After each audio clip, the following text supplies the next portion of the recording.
We begin today's show in London, following the arrest of former Prince Andrew on Thursday. He was held in police custody for 11 hours before being released in the latest fallout from the release of the Jeffrey Epstein files. Andrew is the brother of King Charles and the son of the late Queen Elizabeth.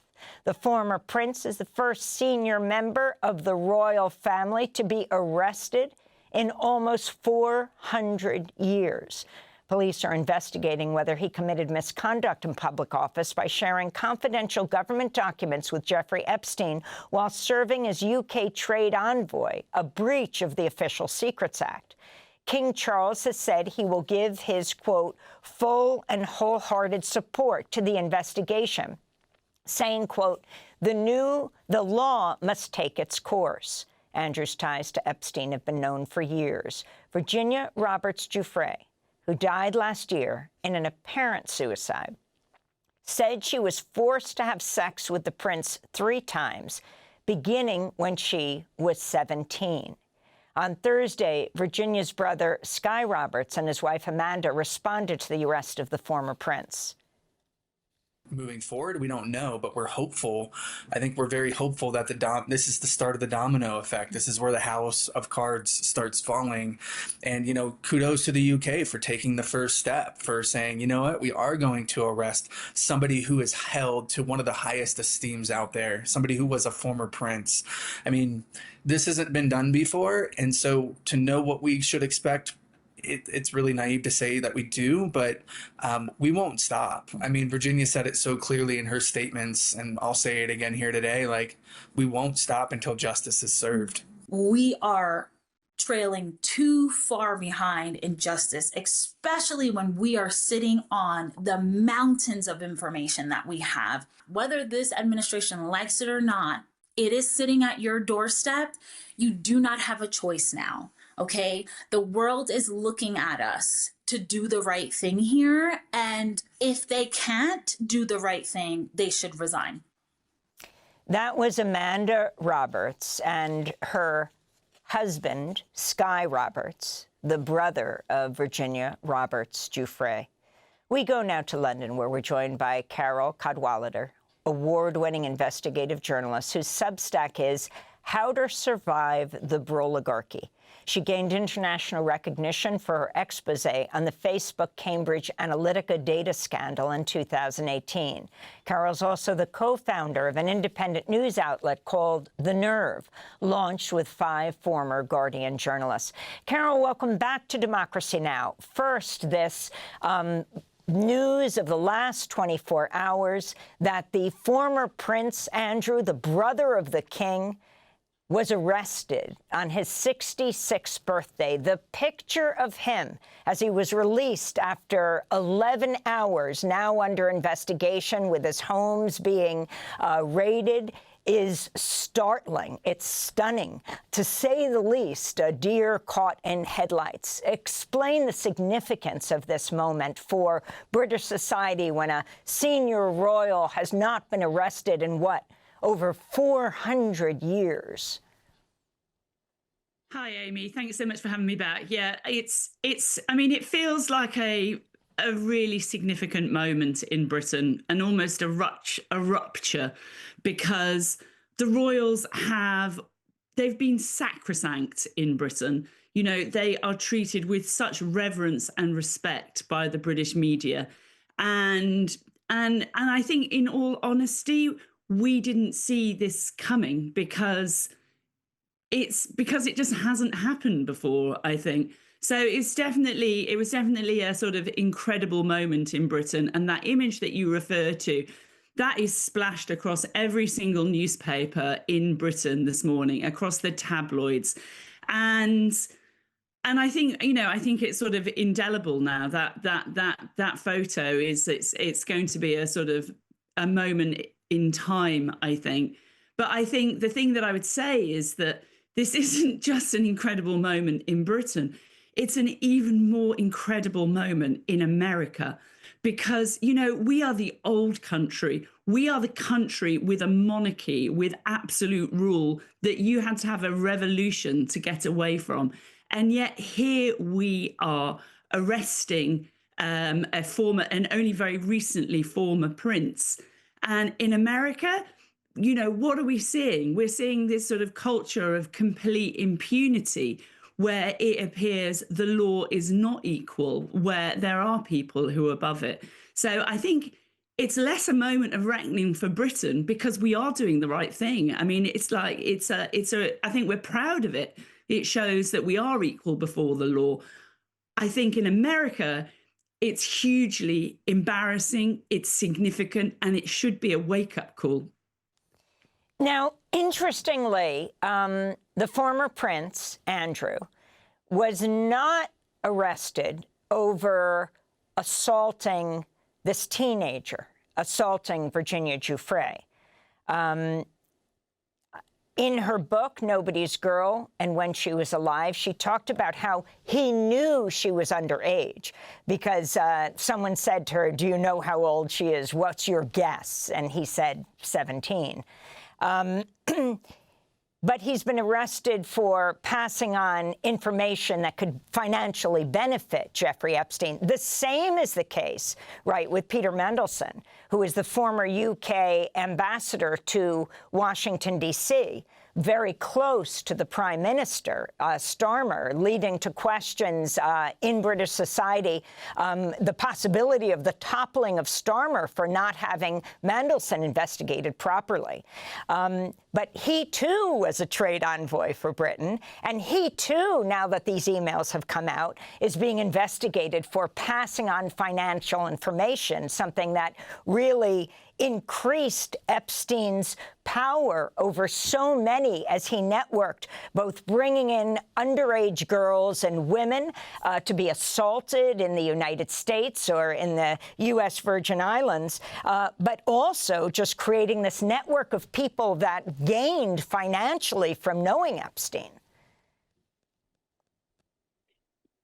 Yeah, sorry, Amy. The you know, you're absolutely completely right there, and I think, I mean, it's the tragedy of it is the thing I think to really hang on to in this moment.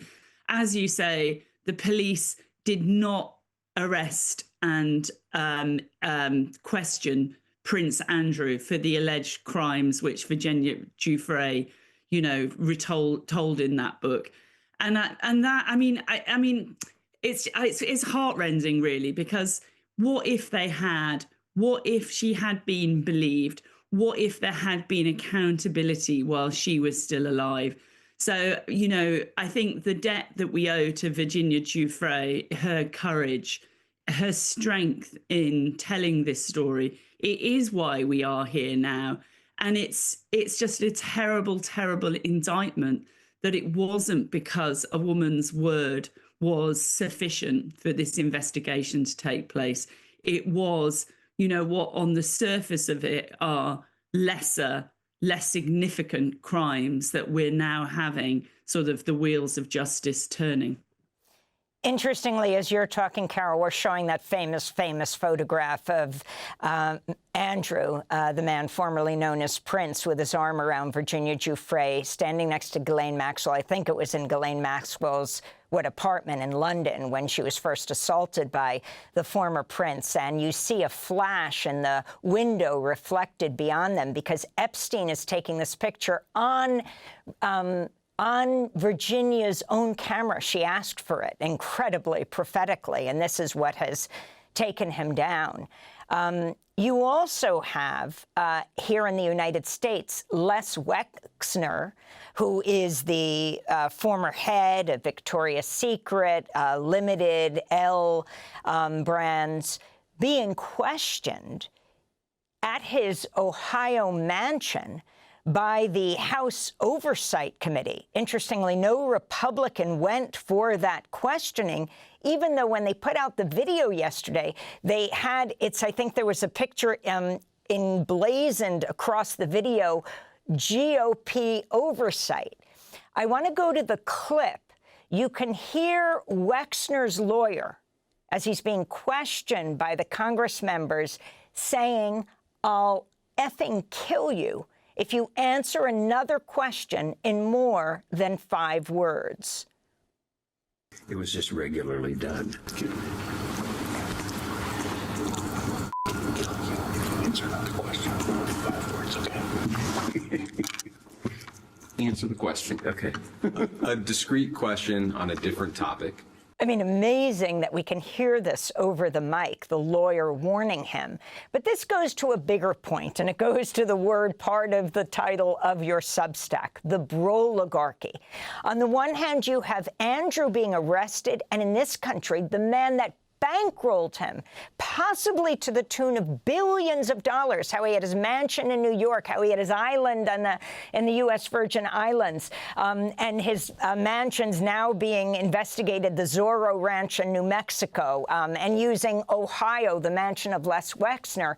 He couldn't possibly maybe have had even this huge sex trafficking network that has led now to a sex trafficking investigation in as far as Latvia and the former Prime Minister of Norway being investigated, 2 investigations in France being opened. But this Les Wexner, hearing this and having the U.S. Attorney General saying there are no investigations, the case is closed, even though they haven't released another 3 million pages, and President Trump saying, see, I've been exonerated.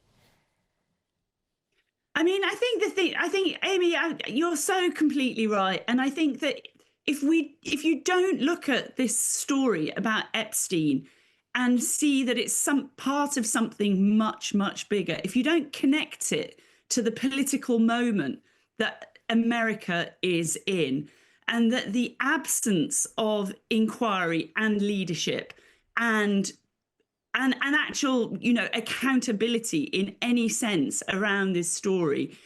I wrote a piece and I said, it's the dog that doesn't bark. And if it doesn't bark now, it is not going to bark when the midterm elections come. And what, many people, I think, see is going to be a sort of authoritarian assault on them. And I think you don't want to look back at this moment and see that there is this moment in which Congress didn't act, in which the press didn't summon the necessary sort of fire and fury, and realize that actually it's a bellwether, it's a sign, it's this culture of impunity. And so I think that's my sort of message from here in Britain, in this old class-ridden society that, as I say, you had to have a revolution to get away from. We are actually able in this moment to show that there is accountability, to show that people are equal before the law. And you are not, you no longer can. Like, America is no longer the land of the free. Your constitution is breaking down in real time. And I think Epstein is such a symbol of this. And I think in exactly the same way that these women were not believed, that it took these files to come out for suddenly people to go, oh, actually, it turns out that it was not only true, that it went to a far, far, far, bigger scandal and story than we realized. I think it feels like a parallel moment in that you're not actually believing what they're telling you now, what this story is telling you now. You're still in complete denial over it. And I think, I'm speaking here from, as I say, from this vantage point in London, and saying this should be the moment when you realize that, it's this thing, the call is coming from inside the house, that actually you really need to step up now. And if you cannot realize that this huge, vast money laundering, international sex trafficking operation that involves every single institution in your country, it involves banks, it involves people who are part of the government, it involves people who are part of the press. It's everywhere. And I know it must feel kind of overwhelming because it's so pervasive, but I think really the thing which is missing, I suppose, is this sort of leadership in being able to signal this and call it out and to demand that the steps are taken now. Finally, we just have 30 seconds, but you just republished the U.S. coup 1 year on. Explain why. Because, well, a year ago, I published this article and in which I put what I thought should have been the headline on the front pages of the New York Times, which was "It's a coup." And I did that because they're historians of authoritarianism, Tim Snyder, Ruth Ben-Ghiat, they were calling it out. They were saying that the overturning of the rule of law in this sort of blitzkrieg of executive orders that Trump was doing, they said this is a coup. And the vantage point that I came from in my work of looking at the way that data is used, it was the assault by Doge, the illegal assault by Doge on the US Treasury, in which they illegally captured and data harvested the personal data of the entire US population. And then they went to do that across the US government. Now, in the age in which we live, knowledge is power and data is knowledge. And that power was being concentrated in, as I said, this totally illegal data gathering operation. And that for me is the foundation of a surveillance state. That is what we can see now coming into being. That is what is happening in Minnesota.